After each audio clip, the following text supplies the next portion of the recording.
It's about 4 in the morning, and I'm working on going over what I'm going to say tomorrow. And I'm a little nervous, just to make sure that I can spit it all out, you know, when the time comes. But it's all from the heart, so you know, I'm not nervous about that. So it's about 12 hours from now will be when I'm asking her. And I'm still not even done packing. But we'll see how it all can work out.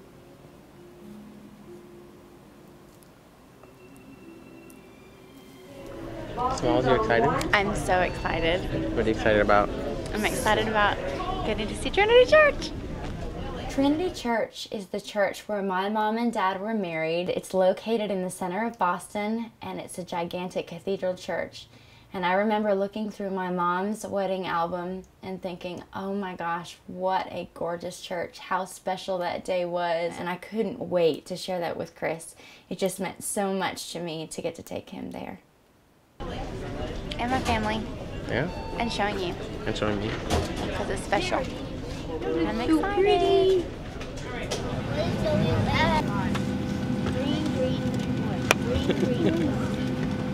Daredevil. Daredevil. Christmas vacation. We're very excited. Oh my gosh. She's going to have a heart attack.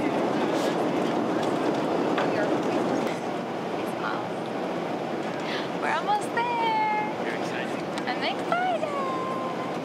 We can see snow on the ground. Maybe your favorite part, you think? I don't know, just being here with everybody.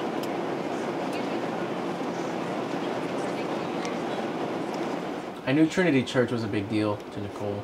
I knew how much it meant to her, and I kind of felt like that sort of significance and that just that sentimental value that it held for her was the only thing that was good enough to do it. I told her a long time ago that proposing wasn't a matter of if I wanted to do or not, because I did.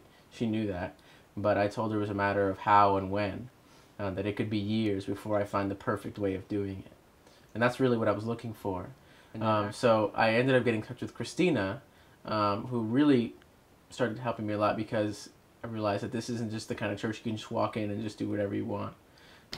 Of course, I was totally a sucker for a love story that might have a chapter played out here. It seems that love is the basis of so many faith traditions, and it just seems so fitting. Through generations, so many people have had transforming experiences at Trinity, and sometimes it's about the art and architecture, and sometimes it's about how the different members of the clergy reach people, and sometimes it's about belonging, and sometimes it's about outreach programs, so many different things. So after knowing how to do it, then I realized that I had to get the ring, and that was a whole other task on its own. But the phone rang, and he wanted to talk to me, and he told me, in about 30 seconds, I'll be in your driveway.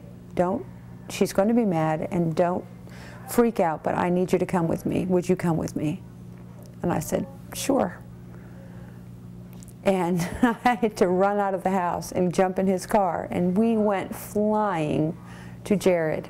We walked into Jared, and everybody said, hey Chris, how are you doing, Chris? What's going on?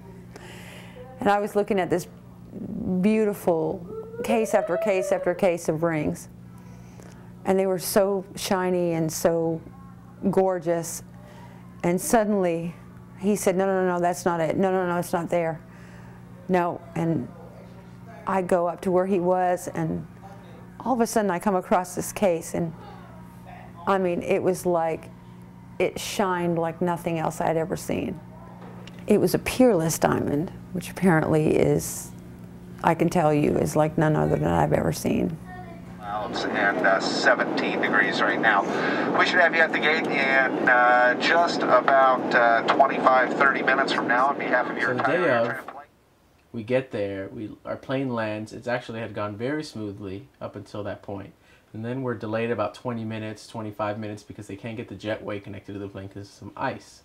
And that's just kind of when it all started going downhill from there. We went to the car rental place to get the car, and I stayed outside and I was watching the bags, and I remember looking through the window and everyone was starting to panic, and I thought, oh my gosh, are we not going to get a car? What's going on? Problem after problem. There's problems with our reservations. There's problem with them processing my card. There's problem with our age. There's problem with so many things until eventually we were there for maybe 45 minutes to an hour. And I pulled the manager, Ted, from Enterprise aside. And I said, Ted, look, I said, you see that girl over there? I said, I'm supposed to propose to her in about 15 minutes. And I have this huge elaborate plan, this huge elaborate surprise planned out that she has no idea about, and the whole thing's about to fall apart, and so am I. I mean, I really started getting like emotional about this because I'd worked on it for so long, and it was just like all about to just blow up in my face. So he kind of just put his job on the line, really, because he wasn't supposed to let us do this.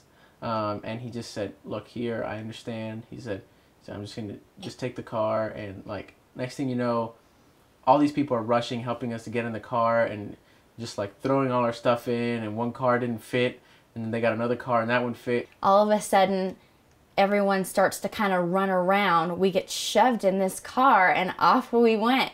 It was kind of strange because everyone was just really quick at throwing the bags in our car. We had gone from not being able to get a car to on the road, and I was really confused at what was going on, and Chris and my mom refused to talk about it, so I was really confused but didn't ask any questions. There's the church, baby.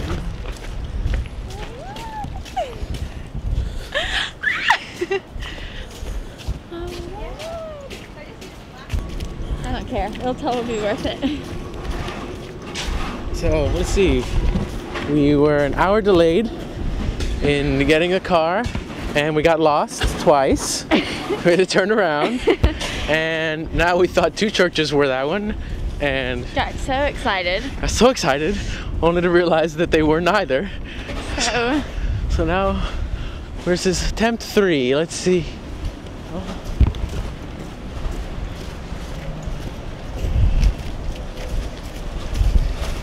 There. That's it. That's it. Oh my God.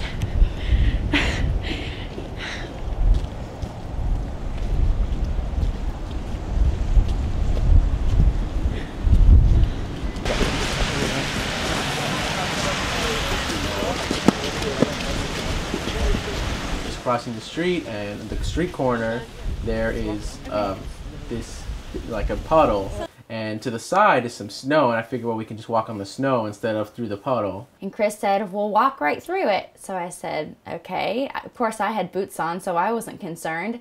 Well, I take a step. Oh, my shoe!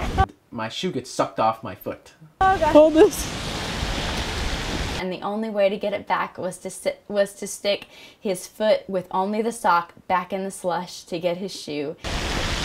Oh, small. my shoe! Oh, it's so soaking wet. Oh my God! How are you walking? And he thought he had frostbite. I'm gonna get frostbite. I'm gonna get frostbite. Oh my God! But he didn't care. He said, we're still going. I don't care. I'm going. So that was pretty exciting. It was so cold. I should have worn boots.